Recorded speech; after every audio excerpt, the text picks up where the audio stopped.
Os bebês livro-texto. O que são esses bebês livro-texto? Como o próprio nome sugere, eles são meio que o bebê padrão. É quase como que o que acontece, o que está escrito ou descrito nos livros que vai acontecer. Então, sabe-se, né, que os cientistas eles fazem pesquisas para entender o desenvolvimento, o que acontece com os bebês, como eles reagem, e como cada bebê é único, é um indivíduo singular, existem muitas variações, mas por fim chega a ser um padrão, uma média do que geralmente acontece. E assim são os bebês livro-texto. Eles estão sempre ali seguindo o que já se espera que aconteça com um bebê da idade dele. Então, por exemplo, espera-se que um bebê role aos 5 meses. O bebê livro-texto vai rolar aos 5 meses. Espera-se que o bebê assente com 7 meses. Ele vai assentar com 7 meses. Espera-se que um bebê consiga dormir a noite toda com 3 meses. A partir dos 3 meses. E assim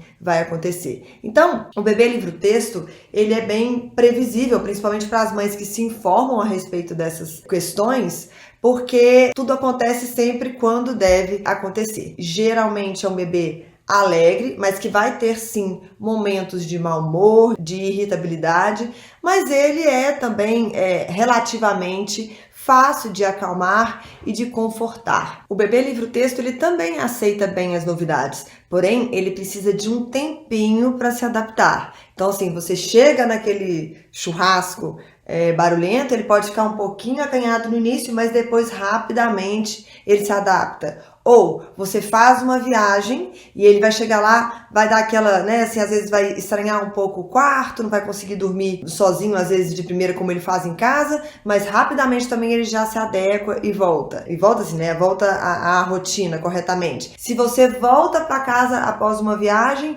ele também vai dar aquela estranhadinha, mas rapidamente também volta aos eixos, né? Então, esse é o bebê livro-texto. Você pode esperar que ele se dê bem, por exemplo, quando entra na escolinha, vai ter aquele período de adaptação, mas ele vai se adaptar.